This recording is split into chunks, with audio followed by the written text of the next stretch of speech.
Radio शहर 89.6 FM पर स्वागत है आपका। और जैसा कि हर बार हम एक स्पेशल सीरीज़ में स्पेशल प्रोग्राम करते हैं, हर बार हमारे साथ एक स्पेशल गेस्ट होते हैं जिनसे हम बातचीत करते हैं। आज के जो हमारे स्पेशल गेस्ट हैं वो बहुत ही ख़ास हैं क्योंकि आज हम हायर एजुकेशन पे बात करने वाले हैं।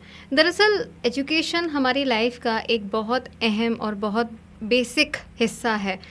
आजकल एजुकेशन को डिग्री से कंपेयर कर दिया जाता है, लेकिन एक्चुअल एजुकेशन डिग्री नहीं होती है। एक्चुअल एजुकेशन जो होती है वो आपकी सही नींव होती है, सही एजुकेशन होती है, जहाँ पे आपके विचार होते हैं, आपके एटीट्यूड होते हैं, आपके मैनर्स होते हैं, ये सारी चीज़ें भी उसी में शामिल हो जाती हैं। और ये सब देना, ये किसकी ज़िम्मेदारी होती है? ये हमारे कॉलेज, हमारे स्कूल्स, इन सब से हम ये सब सीख के आते हैं। तो अगर आप एक अच्छे कॉलेज में जाते हैं तो डेफ़िनेटली आपके अंदर ये सारी क्वालिटीज़ इनबिल्ट हो जाती हैं। आपको पता भी नहीं होता है कि कब आपके अंदर ये सारी क्वालिटीज़ इनबिल्ट हो गई हैं। आज हम इन सारी बातों पे विस्तार से बात करने वाले हैं। सिर्फ हम एजुकेशन के लेवल की ही बात नहीं करेंगे, हम ये बात करेंगे कि आपको किस कॉलेज में जाना चाहिए जहाँ से आप एक अच्छा प्लेसमेंट ले सकते हैं, क्योंकि हम आज एक ऐसे ही प्लेसमेंट वाले कॉलेज की बात करने वाले हैं। तो हम सबसे पहले स्वागत करेंगे हमारे आज की गेस्ट का। और गेस्ट का स्वागत करने से पहले आपको यहाँ पे बताना चाहूँगी कि आज हमारे साथ प्रोफेसर छाया शर्मा जी हैं, जो कि राजीव गांधी कॉलेज से हैं और वाइस प्रिंसिपल साथ में मैनेजमेंट की पोस्ट पे हैं। मैम, आपका बहुत बहुत स्वागत है हमारे प्रोग्राम में। धन्यवाद। तो जैसे कि हमारा आज का जो सेशन है, हम इस सेशन पे बात करने वाले हैं। सबसे पहले क्योंकि एक आप ही से स्टार्ट करेंगे, आप प्रोफेसर भी हैं, आप मैनेजमेंट पोस्ट भी देखती हैं, तो आपका जो बैकग्राउंड रहा है अभी तक का, एजुकेशन लेवल का जो बैकग्राउंड रहा है वो किस प्रकार से रहा है? और अगर कोई बच्चा ये सोचे कि नहीं, हम अगर राजीव गांधी कॉलेज जाएं तो क्यों जाएं, ऐसी क्या स्पेशलिटी है? सबसे पहले तो मैं एजुकेशन पे जोर डालना चाहूँगी। राजीव गांधी कॉलेज और राजीव गांधी कॉलेज के जो डायरेक्टर हैं हकीमुद्दीन सर, इनका बहुत बड़ा योगदान रहा है रायसेन ज़िले में फर्स्ट प्राइवेट कॉलेज खोलने के लिए। और इन्होंने बच्चों को लेकर, स्पेशली रायसेन और रायसेन के आसपास के बच्चों को लेकर ये कॉलेज शुरू किया था, क्योंकि कुछ समस्याएं उन्होंने भी देखी थी अपने समय में। उसको पूरा करने के लिए उन्होंने राजीव गांधी कॉलेज की शुरुआत की थी। और राजीव गांधी कॉलेज की शुरुआत रायसेन के लोकल माहौल को देखते हुए और स्पेशली गर्ल्स एजुकेशन को देखते हुए इन्होंने शुरुआत की थी। गर्ल्स एजुकेशन के अलावा बॉयज़ एजुकेशन को भी सपोर्ट किया जाता है, लेकिन क्या है, यहाँ पर रायसेन के माहौल के हिसाब से तो उनको एजुकेशन किस प्रकार दिया जाए और किस तरह से उनको मोटिवेट किया जाए एजुकेशन के लिए, इस समस्या का समाधान को लेकर उन्होंने राजीव गांधी कॉलेज रायसेन में हकीमुद्दीन सर ने इसकी शुरुआत की थी। ठीक है, तो ये तो कॉलेज की स्पेशलिटी हो गई। अब अगर हम आपकी बात करें पर्सनल, कि आपका एजुकेशन से जो जुड़ाव रहा है या आप अभी तक इस जो पोजीशन पे आप आए हैं, इसके पीछे के क्या क्या आपने स्ट्रगल्स देखे हैं, और आप अगर पर्टिकुलर आपका पर्सपेक्टिव देखें गर्ल्स एजुकेशन को लेके, तो आपका क्या पर्सपेक्टिव रहेगा? सबसे पहले तो जब मैं शादी होकर रायसेन में आई थी, उस समय का माहौल देखा मैंने। मैं बहुत दूर की हूँ यहाँ से, जहाँ पूरा एजुकेशन सिस्टम था भिलाई छत्तीसगढ़ की। अच्छा। वहाँ से वहाँ का एजुकेशन लेके मैं रायसेन ज़िले में आई। रायसेन का माहौल मेरे को शुरू में समझ में नहीं आया, लेकिन यहाँ पर मैंने एक चीज़ हर घर में देखी थी कि गर्ल्स को एजुकेशन के लिए ज़्यादा सपोर्ट नहीं मिलता। बहुत सारी गर्ल्स से मैंने बातचीत भी करी, इस विषय पे चर्चा भी की, तो उनका यही कहना था कि पेरेंट्स अलाउ नहीं करते। पेरेंट्स बोलते हैं आपको रोटी बनाना है, घर में घर के काम करना है। लेकिन जब से राजीव गांधी कॉलेज की शुरुआत हुई है, हर घर के गर्ल्स को एजुकेशन के लिए सपोर्ट मिला है, और इस मामले में रायसेन राजीव गांधी कॉलेज ने पूरा सपोर्ट किया है। मैंने खुद भी इस पे बहुत काम किया। मेरे को राजीव गांधी कॉलेज में ही 15 साल हो गए। उसके पहले मैंने स्कूलों में भी काम किया है, लेकिन ये चीज़ मेरे को गर्ल्स के लिए ज़्यादा देखने को मिली। और आसपास का जो रायसेन ज़िले का आसपास का माहौल है, अधिकतर यहाँ पर एग्रीकल्चर से जुड़े हुए लोग हैं, तो वो अधिकतर समय अपने लड़के को 12th करा दिया, उसके बाद में वो उनको खेती में ही घर में बिठा देते। लेकिन हमने उनको सपोर्ट किया, उनके पास जाते हैं, उनको एजुकेशन के बारे में बताते हैं, उनको मनी माइंडेड भी बनाते हैं हम। उस चीज़ों पर भी हम लोगों ने वर्क किया। और इस काम के लिए कॉलेज की पूरी फैकल्टी साथ में हकीमुद्दीन सर भी पूरा सपोर्ट करते हैं और जो हमको मदद चाहिए रहती वो पूरी दी जाती है। तो आपका क्योंकि एक बैकग्राउंड रहा कि आपको यहाँ पे बहुत ज़्यादा सपोर्ट नहीं मिला, तो शायद ये भी एक फैक्टर रहा है कि आपको लगता है कि गर्ल्स एजुकेशन पे मुझे ज़्यादा जोर देना चाहिए। हाँ। तो हम अगर कोर्सेज की तरफ आएँ, क्योंकि आपका जो कॉलेज है उसमें क्या क्या कोर्सेज ऑफर होते हैं जो कि बाकी कॉलेजेस ऑफर नहीं कर पा रहे हैं, थोड़ा सा इसके बारे में जानना चाहेंगे। हमारे कॉलेज में यूजी और पीजी से रिलेटेड, जैसे कि यूजी में है बीएससी है, बीकॉम है, बीए है, और यूजी में आ जाएं तो पीजी पूरा है, मैथ्स में है, केमिस्ट्री में है, बायोटेक्नोलॉजी है, और लॉ भी है, एलएलबी भी है, एलएलएम भी है, और बीएड, डीएड, ये सब कोर्सेज हमारा कॉलेज रन करता है। और करीब इस कोर्सों को रन करते हुए 25 ईयर्स से ज़्यादा हो चुके हैं। मतलब कॉलेज को ही लगभग 25 साल से हाँ, ज़्यादा का तब समय से हो ये गया कोर्सेज रन हो रहे हैं और दिनों दिन बढ़ते ही जा रहे हैं। एक स्पेशल कोर्स जो राजीव गांधी कॉलेज चलाता है वो है बीएससी बीएड और बीए बीएड। बीएससी बीएड 4 साल का कोर्स है और सेमेस्टर कोर्स है। जी। इसमें बीएससी साइंस के साथ साथ और आर्ट्स के साथ साथ बीएड के पेपर भी पढ़ाए जाते हैं। हर साल पूरा इकट्ठा बीएड ना करके दो दो पेपर, और लास्ट ईयर में पूरा टीचिंग, उस पर प्रैक्टिकल वर्क भी कराया जाता है, टीचिंग करना सिखाया जाता है। टीचिंग करने के पहले हमको किन किन चीज़ों को फॉलो करना है, जैसे लेसन प्लान बनाना है, हमें अपनी तरफ से क्या एक्टिविटीज़ रखनी है क्लास में पढ़ाने के लिए, 1 घंटा हमें क्लास को किस तरीके से बच्चों के साथ में मैनेज करना है, क्या स्टोरी सुनाना है, क्या एक्टिविटीज़ करानी, क्या क्राफ्ट वर्क बताना है, ये सब हमारे कॉलेज में सब सिखाया जाता है। ये आपने जो बताया बीएससी बीएड और बीए बीएड का, ये अभी 4 साल वाला कोर्स है, उसी की आप बात कर रहे हैं। हाँ। और ये कोर्स जो है वो बहुत लिमिटेड कॉलेज में हो रहा है अभी। ये रायसेन जिले में सिर्फ ये रायसेन में ही है कोर्स, बीएससी बीएड और बीए बीएड। हाँ, इवन 4 साल का। एमपी में भी मैंने देखा है बहुत कम है। हो रहा एक है। भोपाल में रीजनल कॉलेज में जिसमें सीटें बहुत कम रहती हैं। हाँ। लेकिन ये रायसेन में है ये कोर्स,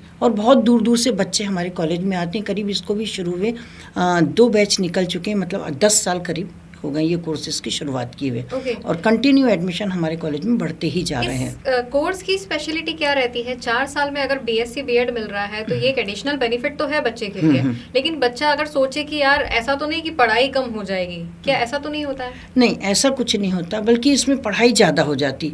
अभी हम न्यू एजुकेशन पॉलिसी की तरफ नहीं जा रहे हैं, अभी हम ओल्ड पे ही बात कर रहे हैं। जब से कोर्स की शुरुआत हुई थी, जैसे 4 साल का बीएससी प्लस बीएड कोर्स है, तो 4 साल में बच्चा ग्रेजुएशन प्लस बीएड करके निकलता है।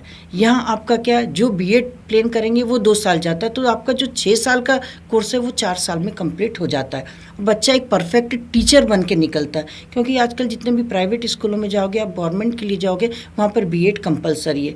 बच्चा पहले 3 साल ग्रेजुएशन करेगा, फिर उसके बाद में बीएड करेगा। अब बीएड भी 2 साल का हो गया है, तो यहाँ प्रॉब्लम हो जाती है।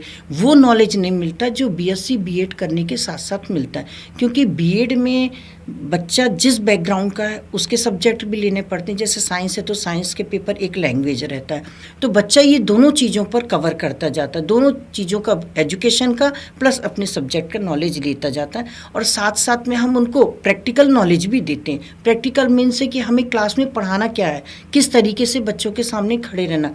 बच्चे में वो खूबी नहीं रहती, लेकिन जब टीचर सामने पढ़ाता है तो उस समय वो देखना चाहता है कि हमारा टीचर परफेक्ट है कि नहीं। ये चीज़ें हम उनको, कॉन्फिडेंस जिसको बोलते हैं, वो चीज़ें हम सिखाते हैं।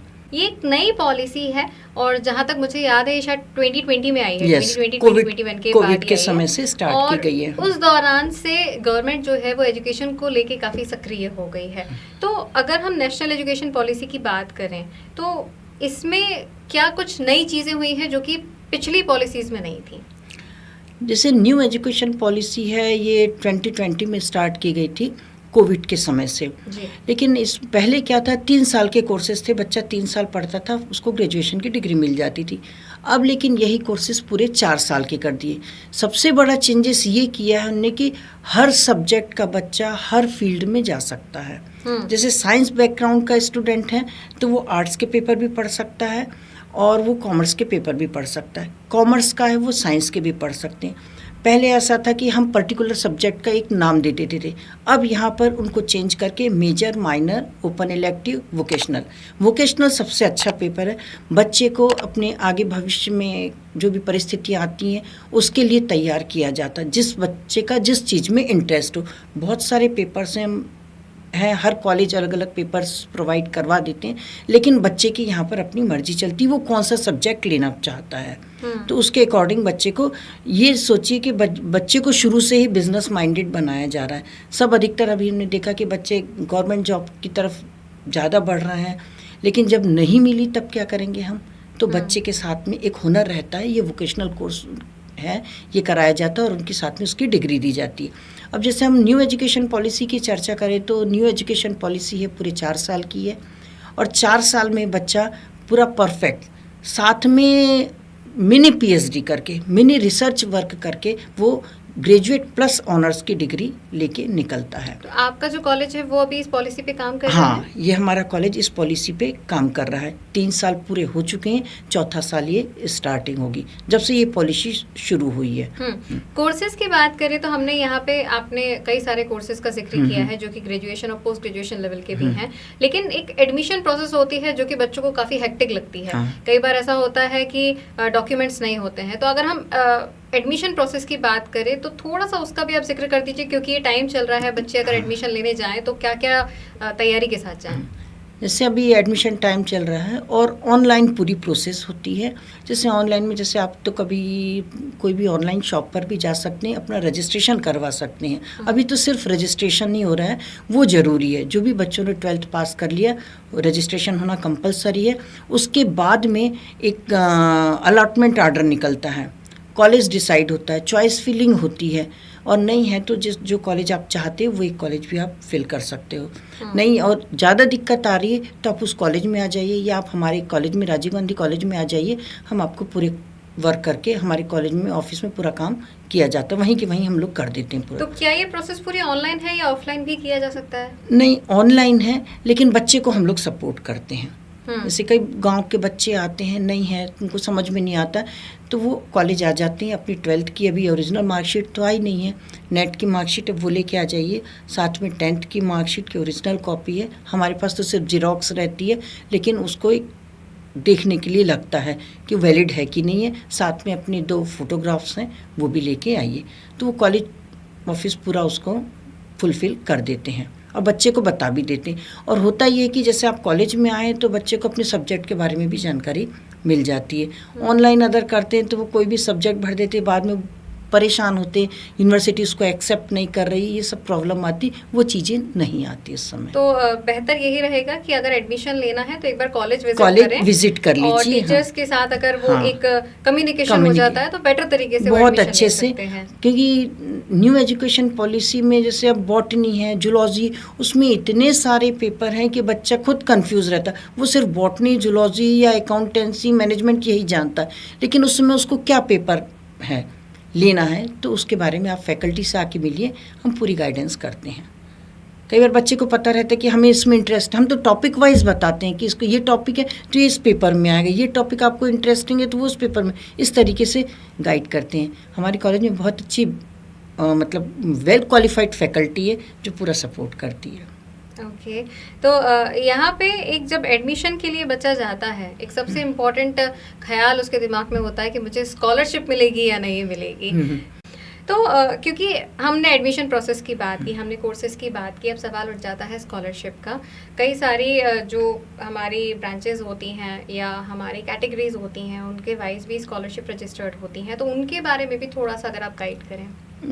कॉलेज की तरफ से या सोचिए गवर्नमेंट की तरफ से स्कॉलरशिप प्रोवाइड होती है, जो SC ST OBC और माइनॉरिटी की रहती है। लेकिन स्कॉलरशिप ये है कि आती है और बच्चे के अकाउंट पे ही आती है, जी। बच्चे का अकाउंट ओपन होता है, उसकी भी पूरी इंस्ट्रक्शन हमारे कॉलेज से बराबर दी जाती है, उसके फॉर्म फिल होते हैं, उसके बारे में भी बच्चों को बताया जाता है। कई बार बच्चे नहीं कर पाते तो कॉलेज से ही फॉर्म फिल करवा दिया जाता है और स्कॉलरशिप उनके पास में ही आती है, फिर वो बाद में कॉलेज में बच्चा खुद अपने हाथों से जमा करता है। कई बार ऐसा होता है कि स्टूडेंट हैं वो फीस पूरी पे कर देते हैं, स्कॉलरशिप तो आपके पास आई है। मतलब ये धारणा गलत है कि कई लोग बोलते हैं कॉलेज स्कॉलरशिप रख लेता, लेकिन ऐसा नहीं होता है। जब तक आपके अकाउंट, बच्चे के अकाउंट में स्कॉलरशिप आती है और वो आपके आधार कार्ड से लिंक रहती, EKYC बनवाई जाती है, एजुकेशनल जो पॉलिसी उसके तहत, और बच्चे के अकाउंट पे ही स्कॉलरशिप आती है, बाद में आपको फ़ीस जमा करनी पड़ती। राजीव गांधी कॉलेज में हमने स्टूडेंट को ये सुविधाएं और दी हैं, जैसे कोई फाइनेंशियल कंडीशन किसी की वीक है तो फीस इकट्ठी नहीं दे पा रहे तो हम उनको इंस्टॉलमेंट में कर देते हैं। कुछ सुविधाएं उनके फैमिली बैकग्राउंड को देखते वो भी प्रोवाइड की जाती है, जो मैं आपको ओपन नहीं करूँगी। बिल्कुल बिल्कुल। तो जो एक थॉट आपने जैसा कि बताया कि स्कॉलरशिप्स जो होती हैं वो कॉलेज के पास जाती हैं, तो ऐसा नहीं होता है, नहीं, वो डायरेक्ट ऐसा बच्चों के अकाउंट में बच्चों के ही अकाउंट में आती है। मैम, कॉलेज के बारे में आपने कई सारी बातें बताई, आपने एडमिशन प्रोसेस की बात की, आपने स्कॉलरशिप की भी बात की, लेकिन बच्चियां कई बार सोचती हैं कि यार पता नहीं बता ही रहे हैं और शायद वहाँ जाएंगे तो शायद इतना कन्वीनियंट नहीं होंगी सारी चीज़ें। तो अगर जो हम गर्ल्स की बात करें, हम बच्चियों की बात करें, वो अगर सोचें, एक बार मन बनाएं, क्योंकि आप एक फ़ीमेल टीचर हैं, दूसरी बात आप वाइस प्रिंसिपल हैं, दूसरी बात आप एक अच्छी पोजीशन पे भी हैं, आप मैनेजमेंट भी देख रही हैं, और आपको देखने के बाद कई बार मुझे ऐसा लग रहा है कि बच्चों को ऐसा लगेगा कि नहीं यार मैडम काफ़ी फ्रेंडली भी होंगी। तो गर्ल्स एजुकेशन की अगर हम बात करें या उनको पर्टिकुलर फोकस अगर हम बात करें तो कैसे आप उनकी तरफ ध्यान देते हैं? फर्स्ट ये है कि हम गर्ल्स एजुकेशन को ज़्यादा प्रेफर करते हैं, बॉयज़ को भी करते हैं, लेकिन स्पेशली गर्ल्स, वो भी रायसेन के एनवायरनमेंट को देखते हुए। यहाँ पर क्या है, पेरेंट्स का ये मानना है कि लड़कियाँ हैं, कॉलेज गई हैं तो वो सेफ़ नहीं है। ऐसी बात नहीं है। यदि गर्ल्स है, कॉलेज में आई है, हमारे कॉलेज में बस फैसिलिटीज़ भी है, बस रायसेन में पटना से लेकर उधर विदिशा रोड भी, उधर चोपड़ा, इस तरफ चारों तरफ जाती हैं। एक एक बच्चे का स्टॉपेज फिक्स रहता है, जो बच्चा जिस स्टॉप से चढ़ता है वहीं पर उतरेगा। इन केस यदि उसको कहीं बीच में उतरना है तो उसकी इन्फॉर्मेशन कॉलेज स्टाफ को या उनकी क्लास टीचर को रहती है। और जो बस वाले ड्राइवर भैया हैं वो भी पूरा सपोर्ट करते। वो हर इन्फॉर्मेशन, कौन सी गर्ल्स कहाँ उतरी या कोई भी जो स्टूडेंट है कहाँ से चढ़े कहाँ से उतरे, उसका पूरा ध्यान रखा जाता है। ऐसा नहीं कि बच्चा कॉलेज आया और कॉलेज से कहीं भी चला जाए, ऐसा नहीं होता। स्टूडेंट हैं, यूनिफॉर्म में कॉलेज में आते हैं और कॉलेज से ही निकलेंगे, बीच में उनको कहीं जाने नहीं दिया जाता। हालांकि हम कई लोगों का ऐसा मानना है कि कॉलेज विदिशा रोड पे है, वहाँ से कहीं भी बच्चा जा सकता है, लेकिन ऐसी सुविधा नहीं है।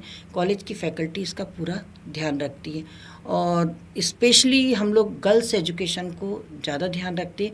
पर्सनली गर्ल्स से भी बातचीत करते। कई बच्ची ऐसी आती हैं कि उनको फैमिली सपोर्ट नहीं कर रही या उनको कोई प्रॉब्लम है, तो हम लोग उनसे आपस में बात करते हैं। यदि वो सबके हमारे पास जैसे नहीं आ पाई तो खुद के क्लास टीचर के पास में या अपनी फ्रेंड से बोले तो फ्रेंड्स आके फैकल्टी से बात करती हैं। तो बेसिकली जो भी उनकी प्रॉब्लम है वो तो कन्वे हो ही जाती है, वो हम पूरी फुलफिल करते हैं। अच्छा, एक इस दौरान मुझे एक चीज़ जो समझ में आई वो ये कि आपका नेचर काफ़ी फ्रेंडली टाइप का है, तो बच्चे मुझे ऐसा लगता है काफ़ी कनेक्टेड रहते होंगे आपके साथ में।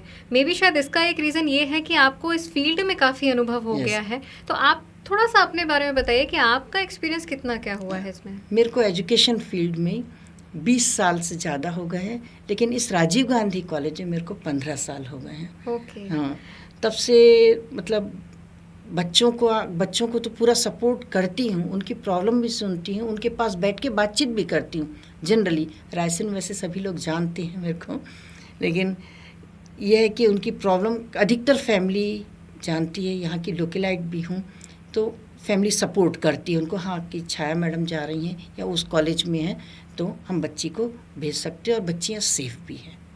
तो ये भी अपने आप में एक स्पेशलिटी हो गई, अचीवमेंट भी कह सकते हैं इसे, कि आपके नाम से बच्चों को स्कूल भेजा जा, कॉलेज भेजा जा रहा है कि अगर छाया मैडम है तो वहाँ पे आप जा सकते हैं, आप सेफ हैं वहाँ पे। हर बच्चे के दिमाग में एक ख्याल होता है कि यार मैं एडमिशन ले रहा हूँ, उसके बाद मुझे आगे जॉब मिलेगी या नहीं मिलेगी। आजकल सब जॉब ओरिएंटेड हो गए हैं, कुछ लोग एंटरप्रेन्योर बनना चाह रहे हैं, कुछ लोग सोचते हैं कि यार जॉब ही मिल जाए। तो उसके लिए आपका कॉलेज कितना ज़्यादा काम करता है? सबसे पहले तो मैं आऊँगी, जब बच्चा कॉलेज में आता है, जॉब को सेकंड में लूँगी, फर्स्ट अपना खुद का बिजनेस स्टार्ट करने के लिए बच्चे की एक प्रायोरिटी रहती है। क्योंकि रायसेन एक ऐसा एरिया है, अधिकतर जो फैमिली है बिजनेस से संबंधित है, तो उनके पेरेंट्स चाहते हैं कि बच्चा हमारे ही बिज़नेस को आगे बढ़ाए। वो क्या सीखता है उसके बारे में हम जानकारी देते हैं, समय समय पर हम सेमिनार करते हैं इस बिज़नेस से रिलेटेड, एक पर्टिकुलर बिज़नेस से रिलेटेड भी हम सेमिनार करते हैं। उसमें बच्चे को बताया जाता है कि किस तरीके से आपको लोन लेना है, क्या क्या सुविधाएं चाहिए आपको, लोन कितने समय में रिटर्न करना है, और उनके कॉन्टैक्ट नंबर भी देते हैं। और कई बार तो ऐसा होता है कि वो पूरी टीम आती तो कॉलेज में ही हम उनसे बातचीत कराते हैं। दूसरी बात है, कॉलेज में अधिकतर बैंक के प्राइवेट बैंक्स हैं, वहाँ से भी पूरे उनका स्टाफ आता है, वहीं उनके टेस्ट होते हैं, कई बार इंटरव्यू भी हो जाते हैं, कई बार रिटर्न टेस्ट भी होता है, जो उनकी प्रोसेस हो उसके तहत भी बच्चों के सिलेक्शन होते हैं। अधिकतर हमारे कॉलेज में मंडीदीप में जो फैक्ट्रियाँ हैं वहाँ का पूरा स्टाफ आता है, बच्चों को सिलेक्ट करके ले जाता है। वो बच्चे की एबिलिटी के ऊपर है, उसके पहले हम यहाँ पर बच्चों को उस के लायक तैयार करते हैं, जिनको हम कोर्स का नाम दिए ट्रेनिंग और प्लेसमेंट। बच्चों को हम तैयार किए जाते हैं, आपको इंटरव्यू किस तरीके से देना है। बच्चा बहुत पढ़ा लिखा है, सब कुछ जानता है, लेकिन सामने वो किस तरीके से फेस करेगा उस चीज़ के लिए हम तैयार करते हैं। हाँ, कई बार बच्चा नॉलेजेबल होता है लेकिन नर्वस हो जाता है, बोल नहीं पाते, हम ही लोगों के सामने नहीं बोल पाते, लेकिन हम उनको मोटिवेट करते हैं। ओके, हाँ। तो जैसा अभी आपने ये जो चीज़ें बताई हैं कि आप उनको तैयार करते हैं, प्लेसमेंट लेवल की अगर बात करें तो कितने % प्लेसमेंट अभी तक कॉलेज दे चुका है? एक राउंड फिगर में ही अगर हम जाने 60-70% आप ले सकते हैं बच्चों का सिलेक्शन हुआ, और पूरे ऑल इंडिया में क्या बाहर भी हैं यहाँ के बच्चे आते हैं, अधिकतर तो गवर्नमेंट जॉब में भी हैं, मिलने आते हैं वो बच्चे। तब ऐसा देख कितना अच्छा लगता है उनको, देखो ये आज बच्चा था, फिर बोलते हैं बच्चे कि मैडम आपने हमें डांटा था, आपने बोला था तुम ऐसा नहीं कर सकते, देखो हमने करके बता दिया। इस तरीके के बच्चे आते हैं, बहुत अच्छा लगता है उस समय देखकर कि हमने इस बच्चे को बहुत अच्छा लगता है। बच्चे की फेस बाय फेस पहचान जाते, नाम जरूर याद नहीं रहते, लेकिन वो सिचुएशन मेमोरेबल जाती है पूरी कि यार क्या हुआ, कैसा था ये उस समय, वो सीन पुराना आ जाए, ये कैसे थे। क्योंकि कॉलेज में हम लोग समय समय पर एक एक बच्चे को प्रेजेंटेशन के लिए बुलाते हैं और तैयार करते हैं। किस तरह कुछ भी बोल, जो आपका मनपसंद टॉपिक है उसको, लेकिन बोलते हैं। ऐसा नहीं कि हम कोई स्पेशल टॉपिक दे रहे हैं, वो भी होता है, लेकिन पहले हम बच्चों से उनकी जो कॉन्फिडेंस लेवल उसको बढ़ाते हैं। सेमिनार का आपने यहाँ पे जिक्र किया था, तो किस प्रकार के सेमिनार ऑर्गेनाइज होते हैं? कॉलेज में अधिक सब तरीके के सेमिनार हम करते हैं। एक गर्ल्स एजुकेशन जो हमने चर्चा की, उसकी सिक्योरिटी के ऊपर भी करते हैं। अभी अधिकतर सब बच्चे सोशल मीडिया पर ऐड हैं, अपनी फ़ोटोज़ वगैरह डालते हैं, और बहुत सारे क्राइम भी होते हैं। इसके तहत क्या कर सकते हैं, कहाँ हम कंप्लेन कर सकते हैं, जिसमें साइबर सिक्योरिटी के हैं, ये हम लोग करते हैं। कुछ वर्कशॉप चलाते हैं, कुछ हैंड वर्क हम सिखाते हैं कॉलेज में, 3-3 दिन का वर्कशॉप लगा के, कई तरह के, और कई एजुकेशन से रिलेटेड। कई बच्चे ऐसे रहते हैं, थोड़ा सा साइकोलॉजिकल इफ़ेक्ट उनका फैमिली बैकग्राउंड को लेकर होता है, या कई बार कुछ हो जाता है, उनके साथ कोई घटना हो जाती, उसको लेकर भी करते हैं। मेडिकल के लिए हम हॉस्पिटल से भी बुलवाते हैं, प्राइवेट हॉस्पिटल से भी बुलवाते हैं। ये सब चीज़ें हम करवाते हैं समय समय पर, और ये अधिकतर होती हैं। हमने फैसिलिटीज़ की भी बात कर ली है। करिकुलर एक्टिविटीज़ की बात करें तो बहुत सारे बच्चे ये सोचते हैं कि स्कूल में कोई अलग एक्टिविटी होती है या नहीं होती है, जिन्हें करिकुलर एक्टिविटी कहा जाता है। तो कॉलेज किस प्रकार से इसमें पार्टिसिपेट करता है? कॉलेज कई तरह के गेम्स भी करवाती है, एक्टिविटीज़ हुई। हम फर्स्ट चर्चा करेंगे यूथ फेस्टिवल से लेकर, यूथ को लेकर, जिसमें हम 1 वीक का यूथ फेस्टिवल करते हैं। शायद हम लोग जो भी हम लोगों को सूटेबल टाइम मिल जाता है, अधिकतर ठंड में किया जाता है, दिसंबर लास्ट में। उस समय एग्ज़ाम वगैरह टाइम भी नहीं था, मिड सेम वगैरह भी हो चुकते हैं, उस समय हम लोग ये करवाते हैं। तो उस समय सबसे पहले गेम्स भी करवाते हैं, और मेहंदी है, रंगोली है, अदर कोई क्राफ्ट वर्क है, बेकार सामानों से कोई नई चीज़ बनाना है, साइंस एग्जीबिशन है, और पोस्टर मेकिंग है, पेंटिंग है, इस तरीके की एक्टिविटीज़ हम करवाते हैं। और साथ में बच्चों को हम कुछ ऐसी जगह पर ले जाते हैं जहाँ पर पॉल्यूशन फ्री एनवायरनमेंट हो, पेड़ पौधे बहुत ज़्यादा, तो उनको पहचानो, इसका यूज़ कहाँ कहाँ होता है, वो सब चीज़ें लेते हैं और उनसे वहीं हम कंपटीशन करवाते हैं, क्वेश्चन करते हैं, फिर उस पर हम प्राइज़ डिस्ट्रीब्यूशन भी देते हैं उनको। क्योंकि हम प्रोग्राम के आखिरी पड़ाव पर हैं, तो अगर हम एक राउंड ऑफ फिगर में जानना चाहें तो कॉलेज को अगर डिस्क्राइब आपको करना हो कुछ चंद शब्दों में, तो आप कैसे बताओगे कि बच्चा इस कॉलेज में क्यों जाए? सबसे पहले तो हम एजुकेशन की बात लेते हैं।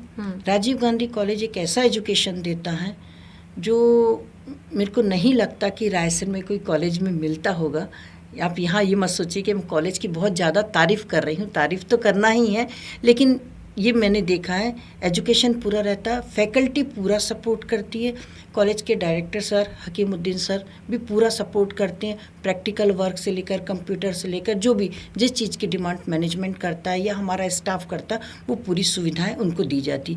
और समय समय पर हम लोग मंथली टेस्ट ये लेते हैं, इससे क्या बच्चा परफेक्ट हो जाता है, और जिस पोर्शन में वो वीक है उस पोर्शन को हम लोग दोबारा पढ़ाया जाता है। कई बार क्या होता है, जैसे इंडियन फेस्टिवल है, उस समय बच्चे की स्ट्रेंथ कम हो जाती है क्योंकि बच्चे बहुत दूर दूर से आते हैं। यदि कई बार एक बच्चा भी आता है तो फैकल्टी उसको लेकर बैठती है और पढ़ाती है, और जो भी उसके डाउट्स रहते हैं उसको क्लियर करती हैं।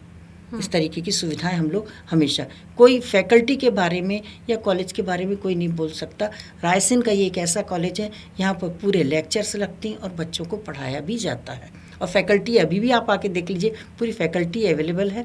और अधिकतर खास बात यह है कि यहाँ पर लेडीज स्टाफ बहुत ज़्यादा है, और वेल एजुकेटेड और सीनियर। कोई स्टाफ ऐसा नहीं होगा कि जिसको 10 या 15 साल नहीं हुए, ऐसा कोई ऐसा फ्रेशर नहीं होगा जो कि बच्चे से कनेक्ट ना हो पाए। हाँ, हर टीचर के पास में बच्चे का एक अपना खुद का पर्सनल नंबर है, वो कभी भी बात कर सकता है, और फैकल्टी उसको सपोर्ट करती है। ये सबसे इम्पोर्टेंट चीज़ है। फैकल्टी उसको सपोर्ट कर। कई बार हमारे पास भी रात को 11-11 बजे तक फ़ोन आते हैं, मैडम ऐसी बात है, कोई बात नहीं बेटा आप करा जाइए, या भी हम कर देते, उसका सॉल्यूशन उसको तुरंत मिलता है। हमेशा बच्चे फ़ोन करते हैं, फैकल्टी से कनेक्ट हैं वो। हमने आपसे बातचीत करके लगभग ये तो समझ ही लिया है कि आप बहुत कोऑपरेटिव हैं, टीचर्स भी बहुत कोऑपरेटिव हैं, क्योंकि आपने बताया कि फैकल्टी सब ऐसी हैं कि अगर बच्चा उनसे रात में भी बात करना चाहे किसी प्रॉब्लम को लेके तो वो लगाते हैं, और टीचर्स बाकायदा उनका सॉल्यूशंस भी देते हैं। आपके डायरेक्टर सर की इसमें कितनी अहम भूमिका हो जाती है? हमारे कॉलेज के डायरेक्टर सर हकीमुद्दीन सर वो हमेशा सपोर्ट करते, कॉलेज के चाहे किसी चीज़ की कमी हो, प्रैक्टिकल लैब से लेकर कंप्यूटर लैब से लेकर या बच्चों की सुविधाओं को लेकर, इस सब में उनका बराबर सहयोग रहता है। अभी बीच में रायसेन ज़िले में कुछ प्रोग्राम होते हैं, उसमें भी उनका बहुत ज़्यादा योगदान रहता है, और हमेशा कॉलेज उनकी बातों से, उनके सहयोग से खुश रहते हैं हम लोग। ओके, तो आज का हमारा ये जो स्पेशल सेगमेंट था ये इसी पे बेस्ड था कि राजीव गांधी कॉलेज जो है वो क्यों बाकी कॉलेजेस से अलग है, और किस प्रकार से वहाँ पे आपको एक अच्छा माहौल मिलता है पढ़ाई करने के लिए, जहाँ पे आपका ऑल राउंड डेवलपमेंट होता है। सिर्फ डिग्री ही नहीं, आपका पूरा फिजिकल मेंटल हर तरीके से आपको तैयार किया जाता है। फैकल्टीज़ फुल सपोर्टिव हैं, साथ में डायरेक्टर सर भी फुल सपोर्टिव हैं। आज का हमारा ये स्पेशल सेगमेंट था जिससे आपको कुछ ना कुछ तो सीखने और जानने मिला ही होगा। आज के सेगमेंट में इतना ही। आप यहाँ पे आए मैम, आपने बहुत ही इंपॉर्टेंट जानकारियाँ हमारे साथ, हमारे लिसनर्स के साथ साझा की है, इसके लिए आपका बहुत बहुत धन्यवाद।